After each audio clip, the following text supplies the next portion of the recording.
ভারতের প্রতিরক্ষা মন্ত্রী রাজনাথ সিংকে সতর্ক করে বিএনপির চেয়ারপারসনের উপদেষ্টা জয়নুল আবেদিন ফারুক বলেছেন, আপনি হিন্দুস্তানের রাজা হতে পারেন, কিন্তু বাংলাদেশের কিছুই না। বাংলাদেশ নিয়ে কটূক্তি করবেন, এদেশের জনগণ সেটা মেনে নেবে না।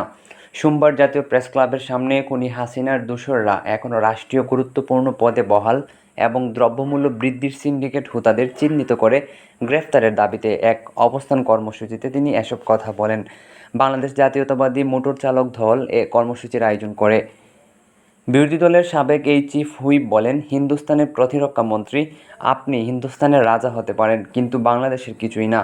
আপনি বাংলাদেশ নিয়ে কটূক্তিপূর্ণ কথা বলবেন, বাংলাদেশের জনগণ এটা মেনে নেবে না।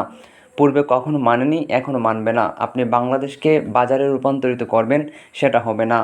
আপনি এটা শেখ হাসিনার গোলামের সরকার পাননি, এটা কিন্তু আবু সাঈদের রক্তের সরকার, ছাত্র জনতার গণ আন্দোলনের সরকার। এ সরকারকে অবহেলা করার কিছু নেই।